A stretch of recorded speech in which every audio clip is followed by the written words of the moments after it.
with some people doing products and others on various other aspects also. I wanted to first start with some description about our department because first of all, you may not be familiar with a department like ours, so I just thought I'll spend a few minutes talking about our department. How does it work? I mean, do I do it in like a few sessions of a few minutes? You feel comfortable. I'm okay. Make it interactive. Okay. In fact, I would encourage all of you to participate and ask questions. Right, and that's how I also operate. So you should just pipe up with questions, and I'll also stop and ask. But also, you know, like what's the time scale that I can? You have up till 6. I think you can probably end at 5:30 also. Half an hour we can have a. Sure. And we get a break in the middle. I'm sure it's gonna. People don't want to have spontaneous combustion or something going on. Okay. Okay, we'll just do it. We'll make the break as a part of the discussion process. So that it's yeah. So as I mentioned, I'm Srikanth. Just to give you an introduction about myself, I was a student here several years ago in IIT. Graduated in '93 from Mechanical Department. Then after that, I went and did my master's and PhD in the US, Penn State and MIT respectively. And then I worked in GE Global Research. So when somebody said it's GE, I said, okay, fellow alumnus here. So GE Global Research in Niskayuna, New York. Mainly we worked on developing products for gas turbines, for sealing applications. So when these gas turbines, various aspects, gas turbines, appliances, aircraft engines, the whole shebang. So that I did that for a few years, but I always knew that I was meant to be an academic. That was my calling. My only reason for going into GE was to try to find out what the industry wanted because all my work as an academic was extremely theoretical, not even like model application, but model development, trying to understand the fundamental physics which goes into the process. So I desperately wanted to see the other end of the spectrum, and so that's why I spent some time there. And then I went back into academia, and then also I knew I wanted to come back to India for academia. I pictured myself being back in IIT. So as a stepping stone, I went to Singapore, and I was an assistant professor in National University of Singapore for 7 years in the mechanical engineering department. And then I've been here from 2010. So this has been my kind of journey, so to speak.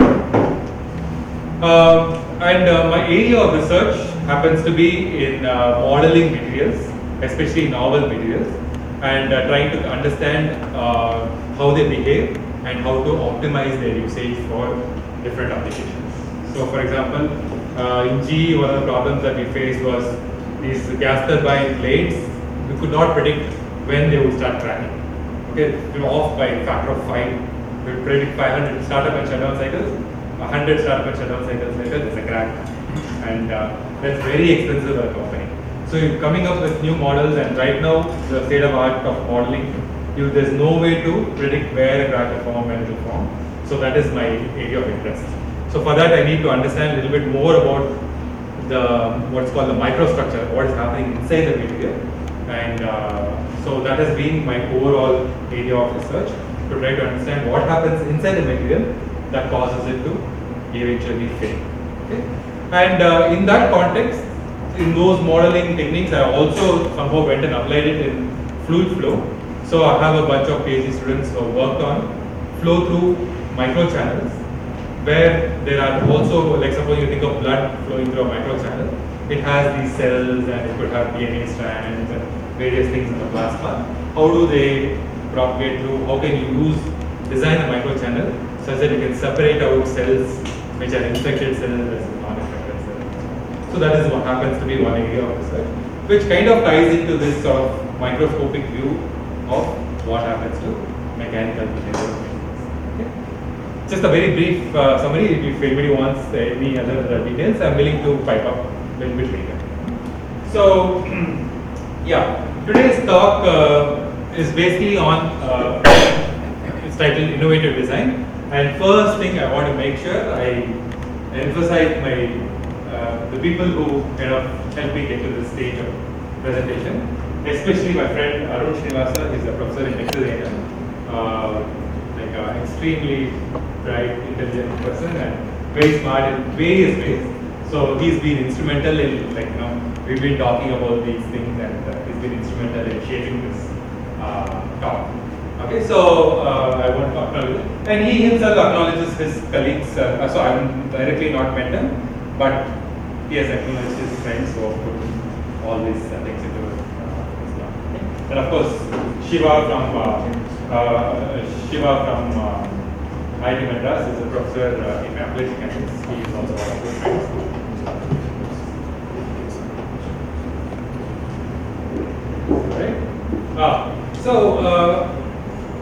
Though I come from an engineering design department, and I will explain what our raison d'etre, the reason for our existence is. And so, naturally, what I say, and maybe some other examples, will be slightly engineering, mechanical engineering oriented, but I hope of sufficient generality that it will translate to all across to all fields. Okay? So, and if so, please do pipe up with your own example of how you think it translates. It will help me be able to generalize what I'm saying and also communicate to the rather diverse audience that I have. Okay? Yeah. So my topic of today's talk is innovative design, and so basically I'm going to try to focus on some general principles by which we can try to make our designs more innovative. Okay. Before that, first a brief intro about our department, Department of Engineering Design. We are one of the youngest departments in IIT, and we actually have students who do bachelor's and masters of technology dual degrees, who come in after their 12th standard and stay for 5 years to get 2 degrees. And they have focus areas of automotive, biomedical, and robotics. Okay, that's what. And then we also have students who do research, Master of Science by Research, and PhD students. And mainly our focus is on the interdisciplinary aspects. And so it's basically to do with aspects that have to do with automotive design, biomedical design, and robotics.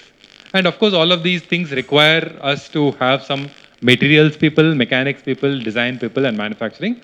So we have some of us who do that. Okay.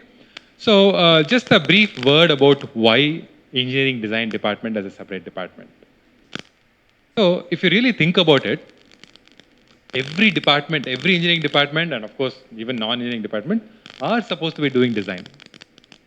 Okay? Everybody is supposed to be doing a chemical engineer supposed to do design, electrical engineer, design, civil, so on. But then why a separate department engineering design? If you just look at the curriculum, the way the curriculum is set up, generally in the traditional departments, like the mechanical engineering department I went through, what is taught is more of engineering science. Okay? So what is taught is basically, so if you think about, have you all heard about Bloom's taxonomy? Some of you may have. Okay, basically it tells you about how knowledge is organized. Okay, so at the bottom of, usually they draw a pyramid. At the bottom of the pyramid is, okay, it's not showing up on the TV screen, but so bottom of the pyramid is just remembering stuff. So when you think back to when you were in your second standard or third standard and started doing multiplication tables, okay? You just had to be woken up at any point in time and you had to start with the tables from wherever you're given. 7, 6 hour onwards, you have to start, right? That's just memorizing the information. It also will talk about recognizing that this is a multiplication process, listing out where multiplication like processes happen, or and so on. Retrieving memory from the memory banks, okay? Naming, finding. These are all at the bottom of the pyramid of what we learn, okay? So, and then we go to the next idea of understanding. Okay, even if you think back to your multiplication tables, okay? So the day you recognize, oh, you know, I don't have to count all the tiles on the floor. If I just count along 2 perpendicular directions, I have 6 tiles and 7 tiles, and therefore it's 42 tiles. That's the next stage of kind of understanding and also applying. So it's kind of, this pyramid is slightly like, you know, interlinked. So Bloom's taxonomy has kind of separated out like that, but usually there'll be aspects of everything into all kinds of knowledge that we pick up, okay? And then these are what are called the bottom of the pyramid. The first 3 are the bottom of the pyramid, where it is just data, classification of it, recall of it, knowing such data exists, and maybe a little bit of translation of the data from one field to another. Okay? But really speaking, the higher order skills, which is where you are all actually in, are in analyzing, evaluating, and creating. So what do we mean by that? Quickly, we'll take a look at it. Analyzing is to really be able to compare certain aspects of what you've learned. Okay, trying to put more sense into it than just what was given to you in its packaged form. Okay. The second thing is more higher in order effect and evaluating. Okay, just being able to look at something and say, what are the processes by which I can say whether this is good or not good. Okay, that's a higher order skill. And then, of course, the highest order skill, which probably where you're all bashing your heads on, is the creating aspect. That's where you really need, that's what we call as the innovation and creating new ideas, products, new ways of viewing the same thing, right? Designing, constructing, planning, producing, inventing, all of these come in there. Okay? And if you look at a traditional curriculum that any course you look at, whether it's in engineering, non-engineering even, okay? What we focus on are really speaking really the bottom of the pyramid. So when I teach a problem in mechanical engineering, I'll give them a beam. I'll tell them that beam is of this thickness and there is a particular force that is applied. And I tell them what is the stress there. And I've already given them the formula. So it's essentially applying the formula. At the most, I would have given one shaped beam, and the test I'll ask them a different shape beam. That's what I did in my whole education, undergraduate education, right? So I was reasonably good up to even analyzing. I think all of us were pretty good as long as we learnt our concepts. You give us a very clear-cut problem. You give me like a problem and say, at this location, there is some thermal flux that is applied. What is the temperature at that location? Boom, I can do it. Right? But to be perfectly honest, I always tell my students this. I keep repeating it every time I teach a class. If that is all you can do, you're already obsolete. A computer can do that much, much, much faster, more accurately, better, and it has access to a lot more resources. Okay? So if I came and told you, look, there's this problem where I am applying this load, tell me what is the stress at some other location, a computer can do that. A 12th standard kid sitting at a computer or a summer can do that far better than you can do. So what is it that you are here for? Is the higher order skills. Okay? Evaluating and designing. And to be perfectly honest, in all the curricula of the traditional engineering departments and other departments, that is not a focus at all. I went through my 4 years without ever having designed a certain anything. Okay? So just to give you an idea of how I go ahead and think about this and apply it in I teach a course on mechanics of materials. How will a beam, when will it break? Okay? The very first class, I just tell them design something. I just throw them in the deep end of the pool.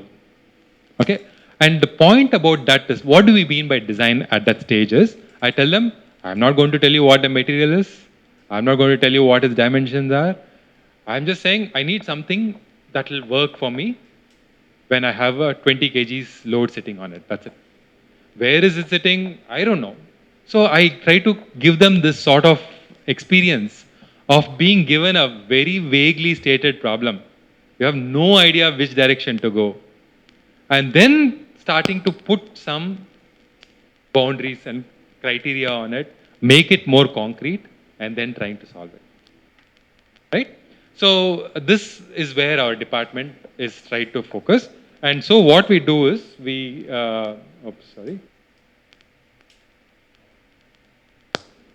recognize that this cannot be done in silos. I cannot just design something only for its mechanical ability to withstand forces. I have to think about how it interacts with the fluid around. I have to think about how the thermal aspects will affect. everything. So it's not a silo-based thing. It is interdisciplinary nowadays. Okay? And that is the other problem that we are all faced with. We can go through the entire course, and then when you give me a problem, I don't know which subject it is correlated to. So which subject should I even start looking for formulas is the situation we are faced with lots of times. So for that, what we've done is, in our department, we have faculty who have both mechanical engineering background as well as electrical engineering background, so that we start looking at the mechatronics, the combination of the two. That is one aspect. And the other thing is we have really reorganized our courses to start being much more combined. So for example, I don't teach thermodynamics, fluid mechanics and heat transfer separately. It's all combined into one course. Okay. Of course, that makes it a massive course. I did 5 courses for that, and I'm doing only one course here. So naturally, what we are going to do is we are going to reduce the emphasis on the engineering science aspects. So I'm not going to go and solve some differential equation that goes into that, but I'm going to talk about how these concepts apply to various concepts. So all our courses in our department are unique in that sense that we are trying to start with application and design right from the first moment that we put in. So, and of course, the students require more in-depth knowledge. So what do we do is we have sufficient number of elective that they can take. They can go off and get more detailed knowledge on how to do a CFD analysis of flow in this, or maybe a structural analysis or something, or right? Any questions about, like, basically how we've kind of organized our department? So the interdisciplinary act focus and the reason for automotive and biomedical, automotive being Chennai hub, very natural thing. Biomedical because it's really up and coming as an industry in India where we really need people who can come and design. And robotics happens to be one of the other natural mechatronic kind of uh, uh, areas that we can kind of focus. So we have students who do their dual degree in all 3 areas, and of course masters and PhD in specific research areas. Okay. So this happens to be the very brief raison d'etre and of our department. And apparently, actually, there's a small, maybe even an apocryphal story. I don't know that, like, before 2006, when our department started, there was a survey of engineering graduates from various colleges in India, and the survey found, to no one's surprise, that people are very good at analyzing a product that's given to you, but not creating and designing. So when then government gave pots of money to various IITs, different IITs did different things. Like for example, IISc went for a Center for Product and Manufacturing. It's an interdisciplinary center.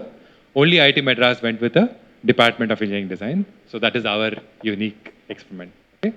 So I hope all of you have gotten a brief idea of what our department is. I wanted to do this especially and emphasize this just in case any of you think that you might require some of our, like, interactions with us. We are a really small, open, all of us are relatively young and enthusiastic. So please do come. If you at all you think there's anything that you can interact with, please do come and meet us. I just say emphasize this because all of you will know about mechanical, you'll know about electrical, but may not know what we do. So that's the reason. Okay. Then I'll just also tell you briefly, we have a few faculty who work in automotive in terms of tire mechanics and vehicle dynamics and control. Aether is a company which has come from our department. We have a few faculty who work in robotics. Several of us who work in mechanics, mechanical design, manufacturing, and design. And a few of us, like additive manufacturing and so on, for example, several of us. And then a few work in biomedical area, such as, biomems, bionems, and AI ML applies to image processing. So this is the broad area, reliability and optimization. We have a couple of faculty. So these are the broad areas where our colleagues work. If at all something rings a bell and you want to find out a little bit more, please do come ask me when we have a chance to interact afterwards. All right? Yes, please do. Pretty impressive, when I studied here 20 years back. Sure. We studied the textbooks and all that. So, Yeah, for the recording, yes. so I just want. If it works. I just want to know, like, now industries demand for test and validations, especially, right? So, what do you do in IIT labs? Like you told about what you teach to students. So, what exactly we do in the lab these days? I'm curious to know. Yeah, research lab or even for graduate students, what exactly we do? Our master students, our MS students. Yeah. So, what we view an academic institute is primarily in human resource training. So, we are only putting out our final product is not a real product in the sense that it's no, we're not going to build a testing device or some other experimental device. It is to train people in various aspects, especially in this process. Especially, I tell my research students that what we are training them is, of course, some detailed knowledge about a particular area, but more importantly, going through this process of selecting a vaguely stated problem. Even in research, this happens to be an important thing. Just take a vaguely stated problem. Oh, the failure prediction in metals is not that good. It's a very vaguely stated problem. Convert it to a more specific problem. Then try to identify what tools need to be used to try to solve that problem. Come up with a solution. Go ahead and apply it, come up with a solution. And then convince a bunch of peers that this solution that you came up with is valid and is useful. So our graduate students especially, we don't particularly train them in a certain aspect. It might be a particular aspect that might just come out naturally out of a particular research problem that has been stated, but we don't necessarily train them necessarily in these aspects that you talked about, testing and validation. But the process of going through this for various kinds of problems. So just to give an idea, a colleague, Professor Krishna Kumar, who is a founder head of the department, works in tire mechanics. He works with JK Tires too. So he has a bunch of graduate students who are also employees of the tire company, who come and say, look, we need to come up with a better tire. It's a vaguely stated problem. What do you mean by better? So then you convert that to a very specific problem, that rolling resistance should be reduced. The life of the tire should be increased to from 90,000 kilometers to 100,000. Like that, you convert it to a specific problem. Now, what are the tools that need to be used in order to solve that problem? You start identifying it systematically. Okay? And of course, most of the time is spent in actually applying the tools and trying to come up with a bunch of results. But last but not least is to look at those results and try to make sense about what they are and convince somebody else, look, this result is of importance to the problem I. So because they go through this process in the research, whether it's a master's, which is a little bit abbreviated, or PhD, which is a little bit more elongated or more detailed, because they go through this, this is the skill which we think at least, the industry and it's has to be of a much more broader, rather than us sending out 10 undergraduate students who know very detailed knowledge maybe of how to do beam bending or how to do analog and digital circuit design. But how to put it into the context of what is required by that particular industrial need is what we send out with our graduate students. I hope I was answering the question in your... Certainly, please ask questions like this. I'm really happy to kind of clarify. Okay, so now we will, with that rather long, I thought it will be briefer, but rather long thing, I'll just go into what we mean by innovative design. Okay, so first, again, I want to just emphasize the difference between what a scientist does, which is what I say the traditional engineering department does, engineering science, and what an engineer really is supposed to do. Okay, a scientist is essentially creating explanations for various phenomena that are observed. Okay, it could be absolutely any phenomenon, and any explanation really falls into a purview of science. Okay, but of course, as an engineer, that is not going to be my end goal. It's to try to come up with actual products. And how do we do this? So first of all, and by the way, I give some of this talk to my undergraduate students in the beginning. just for them to let them know what they are doing, because they always come with a physics, maths, chemistry background, and they think that that's the only thing that is there. Only like you're taught some principles of physics, you apply it, you're done. But it turns out, and we always think engineers are somehow a little bit more ivory tower, away from society. I want to emphasize, we say, oh, doctors, they have a satisfying life because they work with the society needs. I try to emphasize this again and again. Engineers are also in the same business. We are not different. I can't go and build something just for because I like it. Okay, then I've not built anything at all. So I tell them, you give me enough resources, you give me enough manpower, enough money, I can solve any problem for you. I can make a house that will float up to my office parking lot, and then I can just go to my work. Okay, I don't need a car to go also. I can just move a house, really. But you give me enough money and resources. But of course, that's where the society is going to start knocking some sense into me. It's going to say, can't give you enough resources. I cannot give you enough manpower, enough money to do all of that. So what you're saying is completely useless. I have a need which is not what you're talking about. So what I try to emphasize, and this we do miss out in our undergraduate education, is that engineers also have to work as much with the society as doctors. Okay, we don't recognize it, unfortunately, the way we go forward. And as I said, the idea of us eventually is to develop products and processes to satisfy that need that we have identified. And this, a lot of us don't recognize, I mean, I'm sure you do, but students don't, is the presence of so many constraints under which we're working for. Okay? If you relax constraints, I'm sure all of you will be doing your products overnight. Okay, I'm sure all of you if you can relax 2 of my constraints, I'm done, you'll be saying. But unfortunately, you'll be butting your heads against those constraints till cows come home, right? So, and now what I say is, the key element here is to do all of this in a rational process. Okay? And unfortunately, our design process is still not rational. We are just just exploring the space in a sort of a Brownian random walk directions and hoping to hit the mother lode of gold, right?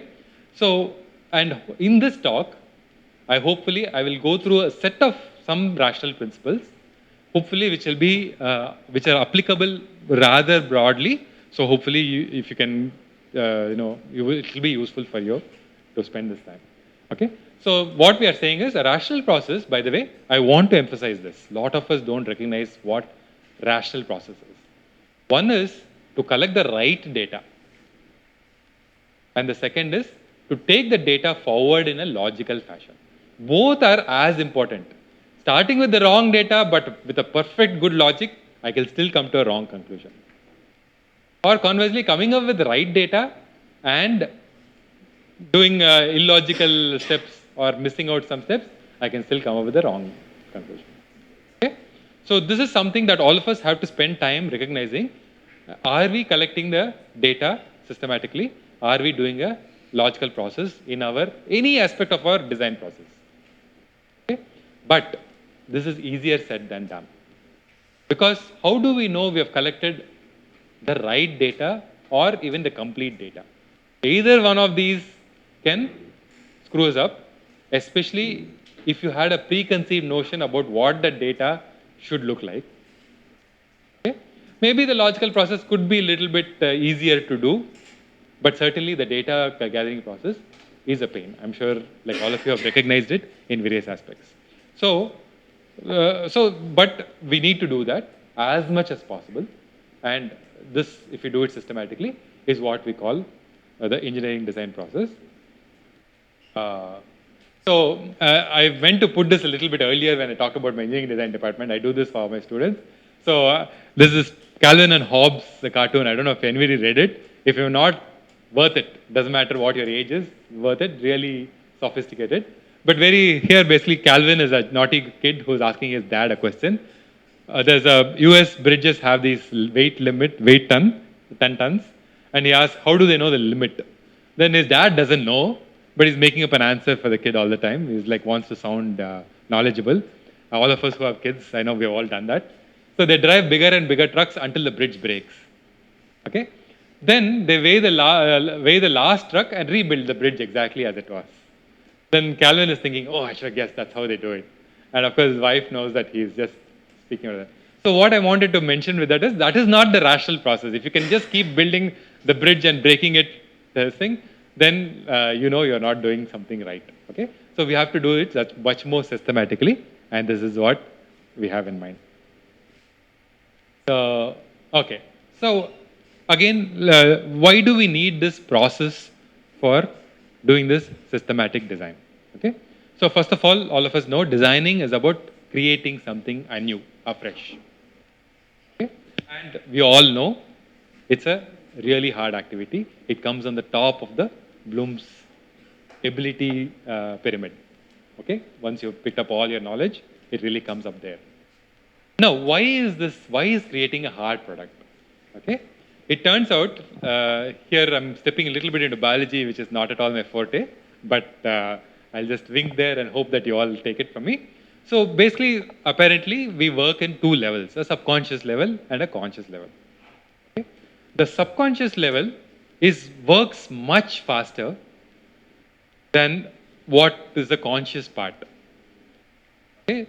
And why is that? It apparently arises from the flight or fight response that we all, over the millennia of our evolution, we've been going through.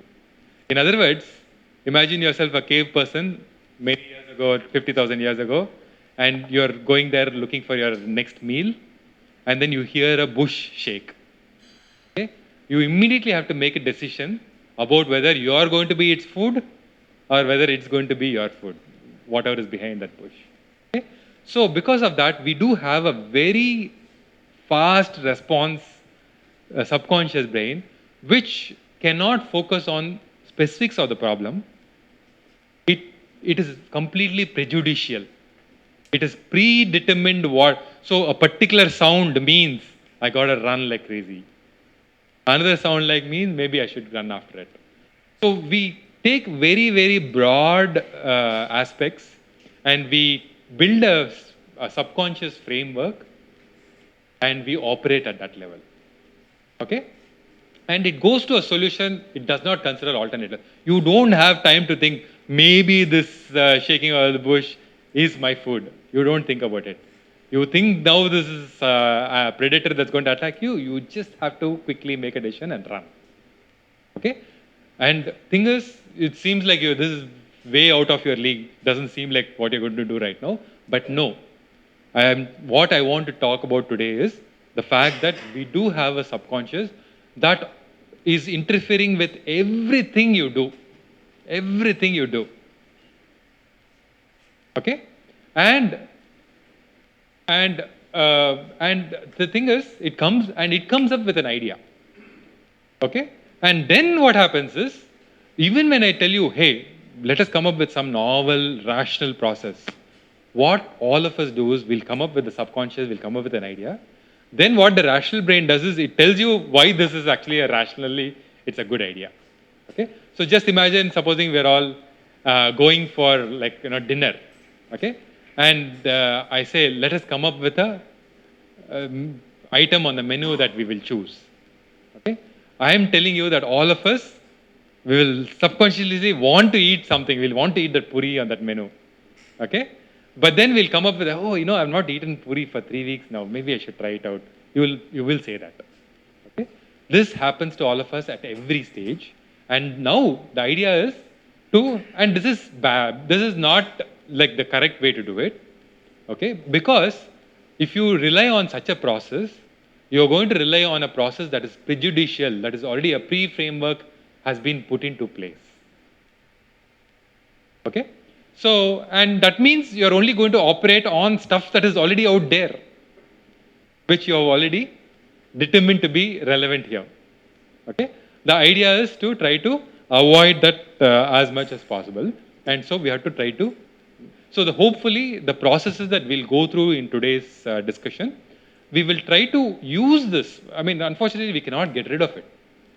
But we will try to come up with a systematic way by which we use those ideas and we try to bin them in a systematic fashion in a class to come up with completely novel ideas to come up with innovative design process. And this is meant to go across disciplines, not necessarily only in engineering design. Okay. So now I want all of you to think of let's try to think about it, and we'll just see if what I said happens to be true. Let's come up with some. I was trying to rack my brain today, see if I can come up with some example. Think of a novel air transport device. Okay, this is what I'm putting it as. I'm generally thinking completely novel. It should be as novel as you can. Okay, spend a minute thinking about a completely novel air transport device.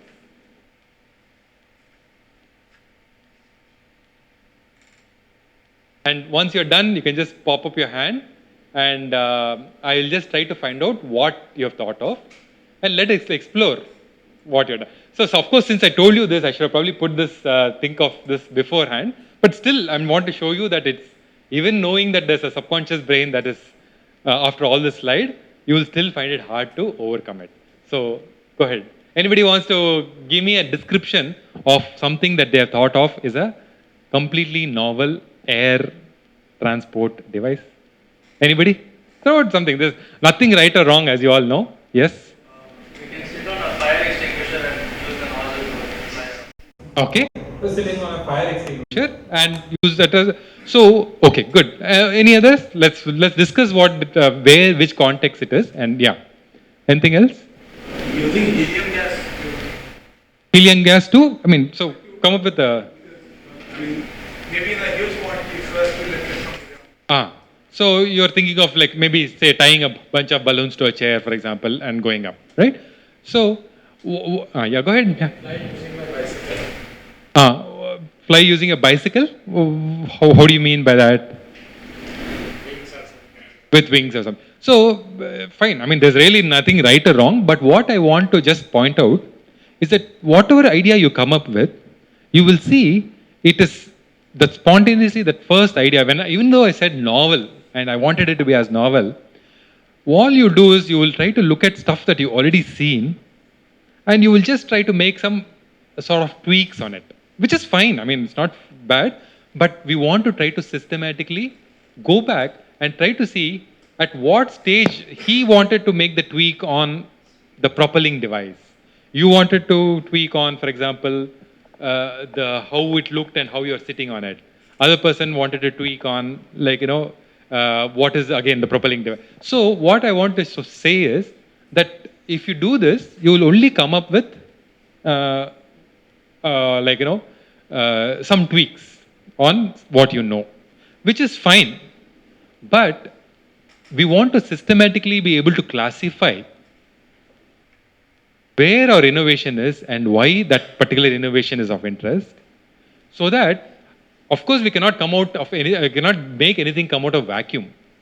I cannot tell you, you cannot come up with an idea out of vacuum. You will have to use the crutches of stuff that you already know. Okay, you cannot, supposing you don't know anything about what a scramjet is, you cannot suddenly say, this is a scramjet principle is what I will use. Right? We are not saying that. But amongst the choices that you are making, why are you doing, so go ahead and use the subconscious, but we'll try to come up with a systematic process by which we can go forward. Understood? So that is the goal of what we are trying to go forward, to do going forward. So as I mentioned to you, the rational brain is much slower than your subconscious brain. And other thing is, you cannot really keep too many things in your rational brain. Literally, people have done lots of experiments where you keep 7 things in your mind, the 8th thing, if you try to put it in, the first one goes away, right? Depending on the order of interest and thing, like you will lose one of those, okay? And some of guys like me, it will be only 2 things, okay? So, and then the more important thing is, if really you wanted to do many alternatives, I'll say, look, okay, I'm not going to allow my subconscious to make a choice.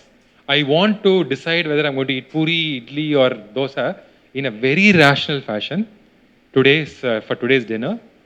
And I'm going to have all the alternatives in front of me without weighting anyone subconsciously, I'm going to do it. You will find that you will become so indecisive that you will probably end up being hungry for that evening, right? Right? So that is the other problem. So two problems with just operating with only the rational part of the brain, which we think is the one which will help you with systematic and innovative design. So what again just thing is we have developed the skill the subconscious brain. What it does for us is it actually it simplifies our decisions by first of all spontaneously prejudicially ignoring some alternatives. Then we also aggregate certain things as like being of the same class, and so therefore I don't mind any of those. Okay? And then, as I mentioned, we operate on prejudices. And in fact, we all know that this is how advertisements, they make you associate things in aggregate such that if this is good, that is also good, right? So that's how we generally operate. So what do we really need? So stepping back, I've been trying to make a case for the fact that we have to step back from the rational, subconscious process to a rational process. So what do we really need in an innovative design process? First, we need what is a hierarchical approach, where we have an artist who's going to innovate. So the create. So the creative person is always an artist, okay, who needs at a very high level ability. Like, don't want to go into start getting specifics. The specifics are going to ones that are going to kill us eventually. I'm just going to show that as we go forward. So we want at a high level, we want to be able to start it. And so for that, of course, we need to understand how various aspects will start interacting with each other. So, and what it does do and not how it does it, we'll come to that a little bit later. And then, as a part of the innovative design process, we need to integrate this evaluation process, which is another thing that we do not teach our typical undergraduate student, which I did not learn. Okay? So, I got the final answer, done, I'm okay. It turns out that you could get 5 different final answers, and you have to have a ability to evaluate it in some systematic fashion, and you have to be able to integrate that into your learning process. Okay? So this is what we are going to look at, how to do that in a systematic fashion. Any questions about what we have done so far? I covered bit of material.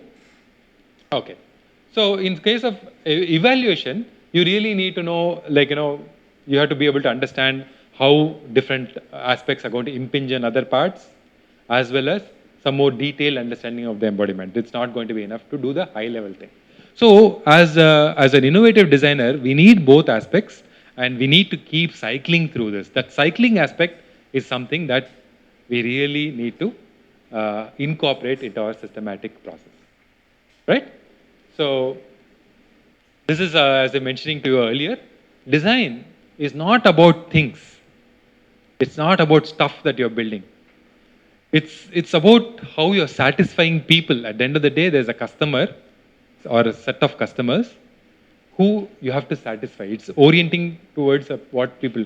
So lots of times I notice this even in, actually, to be perfectly honest, I work with a lot of startup and incubated companies.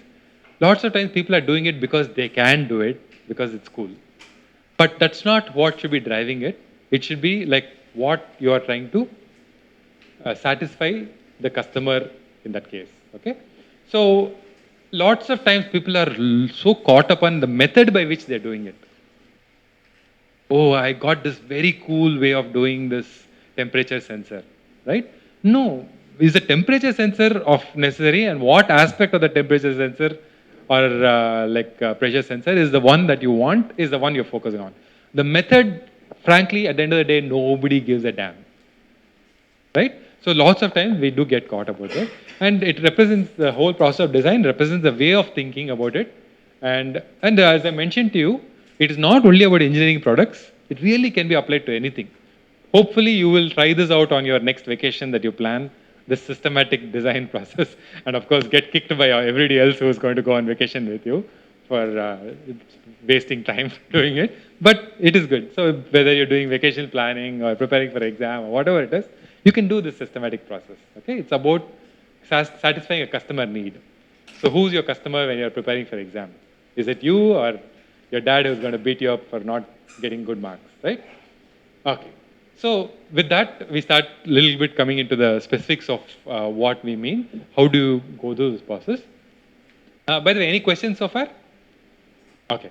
So, of course, all of you know, and I'm sure you're spending a lot of time thinking about it, but as a part of your even innovative design process, you really have to involve your client.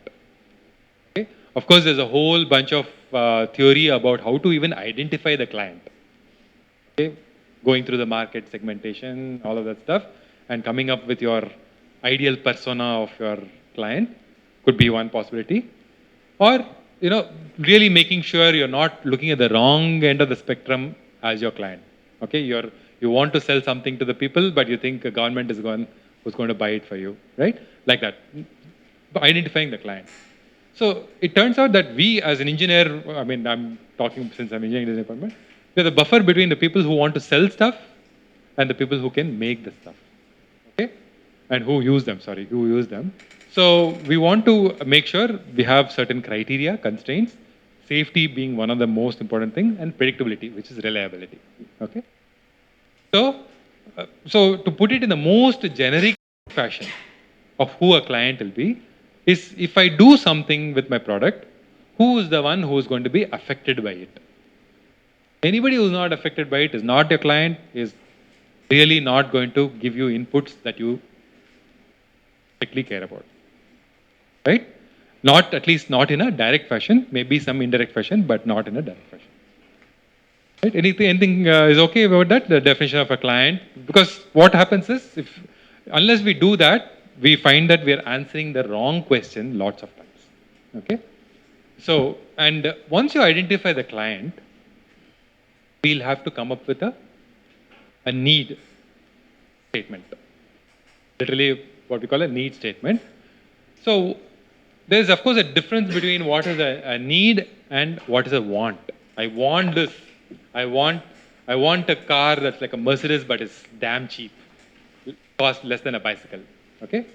But then, so what we find is we want to make it more abstract. We want to make that statement much more abstract to really identify their need, not what they just want.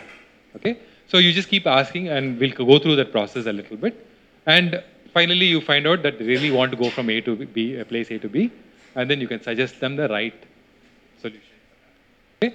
So coming up with a need statement happens to be a very important thing. So what I want to do at this point is, maybe we can all try writing a hand, try our hand at writing a need statement. Okay? So what it's an iterative process. So what we do is, so we'll try to come up with a very general statement, okay? And then we will try to abstract out what exactly is the need in that requirement, okay? So for example, anybody wants to pipe up with an example of some area? I have something in mind, but I don't mind trying it out something else. Yeah, certainly. The need has to come from the customer, or it has to, you have to like Steve Jobs predicted, right? So customer not really wanted, but so it's a good question. I'll just repeat that question. So is the need statement directly coming from the customer, or is it sometimes possible to bypass it, like example being Steve Jobs and what he did with the iPhone? That's a question, okay? So it's a good question, but I'll answer it in two ways. The first thing is, even with Steve Jobs and the iPhone, I think there was a need statement that was already there because there were other such devices out there in the market. Okay, the iPhone was not the first of its kind. There were other phones, and people were saying, this is crap because its battery is getting eaten up in 20 minutes. This is crap because it's so slow. This is crap because I cannot integrate this app directly. Those sort of customer need statements were trickling in, maybe not in as systematic fashion as we think we should be doing, but maybe they were. That is one answer to it. The other answer to it is there could be situations where you could strike gold uh, without that, but you will probably also mess up the solution 10 times before you do this.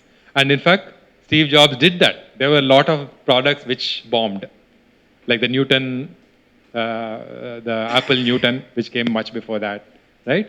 And there were things that we haven't heard of, which did bomb.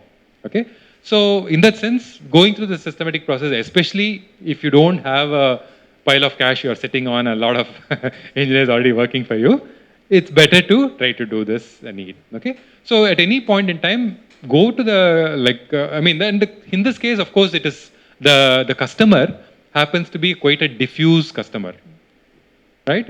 It could be a bunch of people who are, so there also there is different problems that you could face.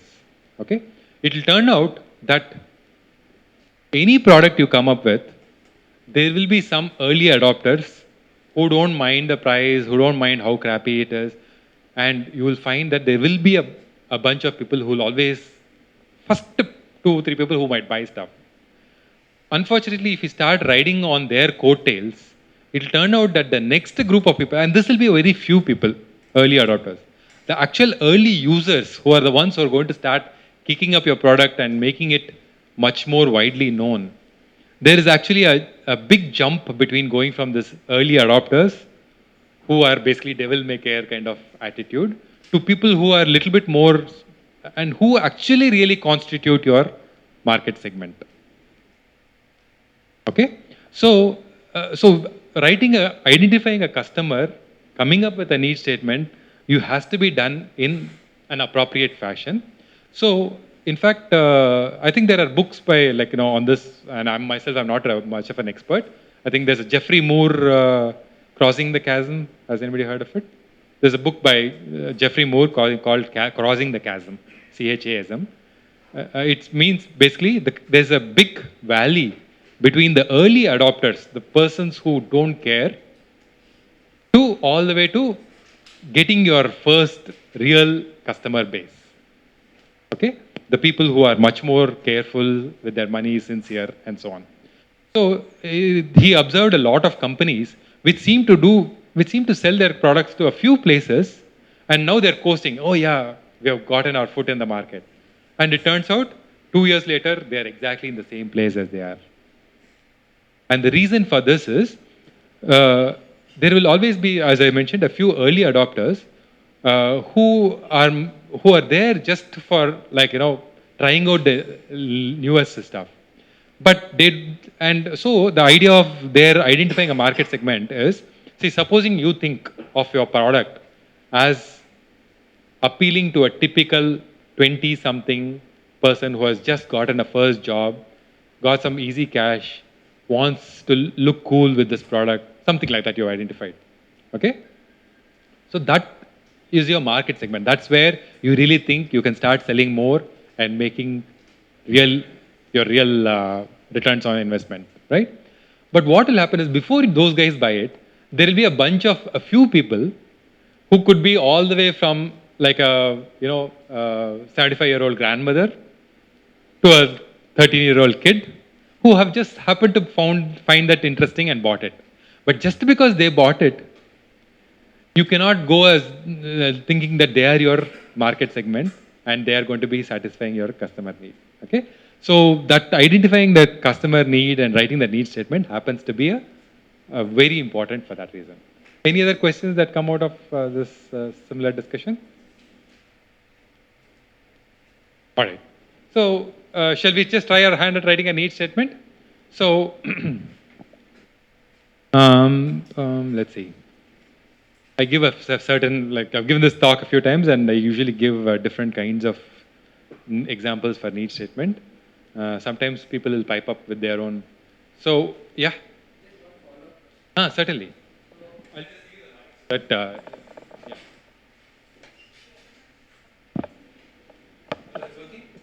Yeah. So he had asked about iPhone specifically, and then your answer was there were devices before that. Correct. So let's then take the first device Yes. that came out of this. Yes. Like, even in that case, like, was there a need, or is any innovation possible without a need? Need statement, huh? Good question.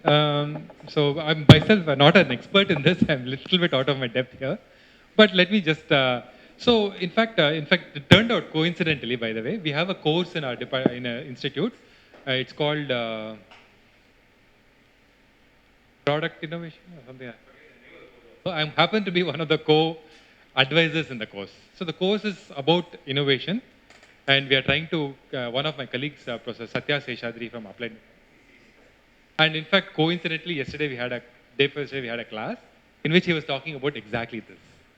It turns out, he started off asking this question.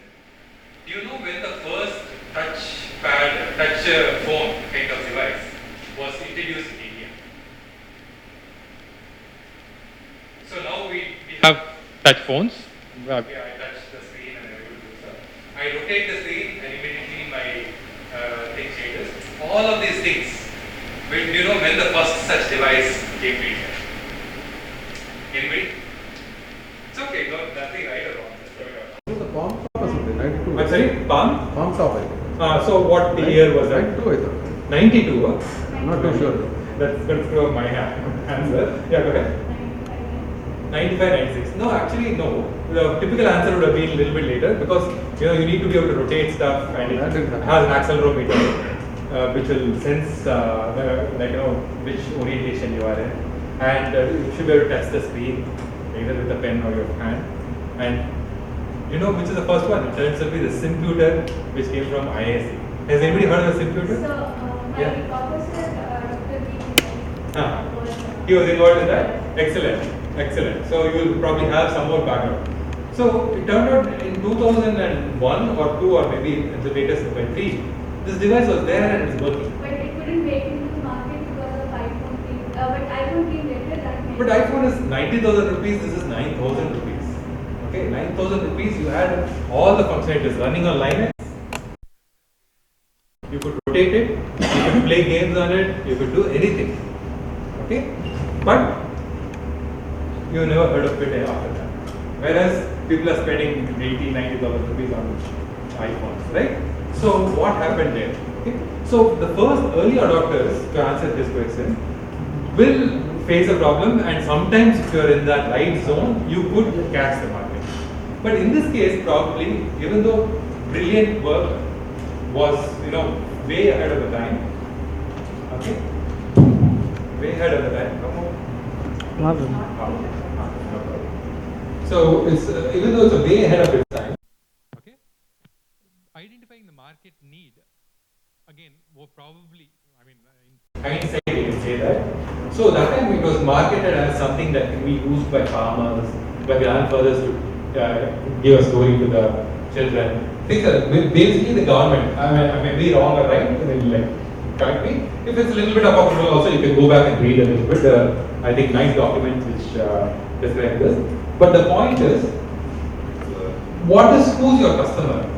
At that point also, they had really identified a market segment which is having the ready cash and had a certain need for it. Okay? It could have caught up. So really speaking that, you can probably engineer the need. If I want to answer the question, engineer the need. But still, it has to be based on a market segment that has been really well identified. Okay? So even then, I thought, as far as I remember, it was thought that the government would buy a lot of these and send it to schools so that kids can, use it for learning stuff and things like that. Okay? But of course, the government will come and say, it's a great idea. But where in their requirement is it there that I have to buy 10,000 of these for it to start becoming scalable? Okay? So again, I'm not in this area exactly, so I may be a little bit off in terms of the